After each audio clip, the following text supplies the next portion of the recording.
Nous sommes en direct avec Jean-Robert Lopez, délégué interministériel à la sécurité routière. Bonjour et merci d'être avec nous. Alors 240 morts sur les routes en février, 264 en janvier. Comment est-ce que vous expliquez ces mauvais chiffres ?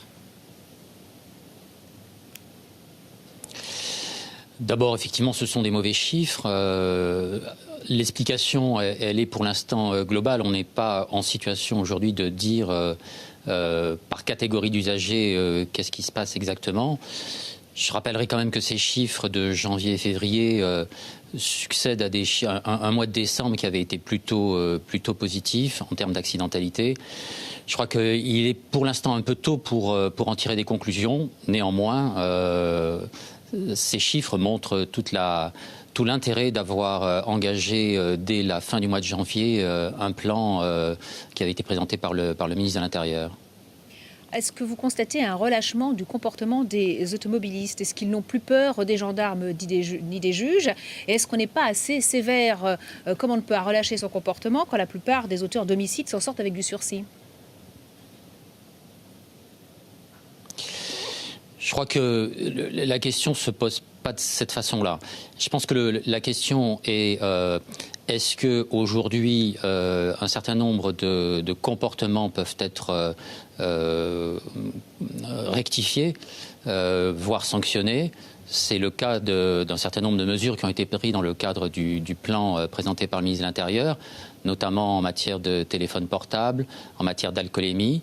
Nous allons en même temps continuer à déployer notre politique de radar. Alors, bien évidemment, ces mesures doivent s'inscrire dans la durée, dans le temps. C'est vrai que l'année 2014 était sur une tendance haussière.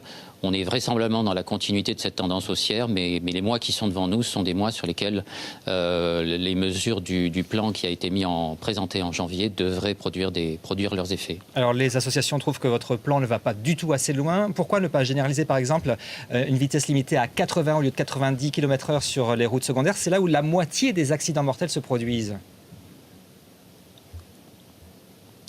Alors, ça fait partie des mesures du plan.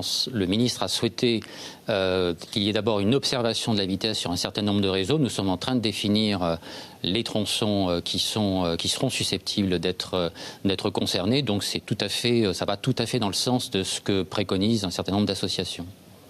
Des associations aussi qui demandent d'adapter la vitesse à la dangerosité des routes, à la place de limitations générales qui ne sont pas très efficaces, disent-elles. Il y a aussi notre politique de radar qui vise justement à s'appliquer à ce type de routes qui ne sont pas forcément toujours pour lesquelles on ne peut pas travailler sur les infrastructures. Donc il y a aussi notre politique de radar. Je rappellerai par exemple que nous envisageons dans les semaines, voire dans les mois qui viennent, de déployer les radars avec les radars feux rouges, des radars vitesse, de faire en sorte qu'on puisse avoir un binôme pour notamment lutter contre ce qu'on a constaté l'année dernière, une augmentation de la mortalité chez les piétons, et notamment parce qu'un certain nombre de comportements, puisqu'on parlait de comportements, chez certains automobilistes faisaient qu'ils ne respectaient pas les feux rouges. Donc ça fait partie des enseignements qu'on a tirés de 2014. Encore une fois, il faut voir ces chiffres de 2015. Ça ne sont pas des bons chiffres et ça n'est pas ce que je dis.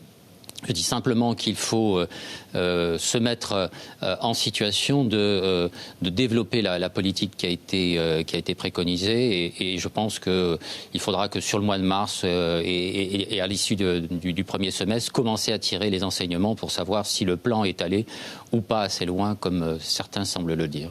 Jean-Robert Lopez, merci beaucoup d'être intervenu en direct sur BFM TV.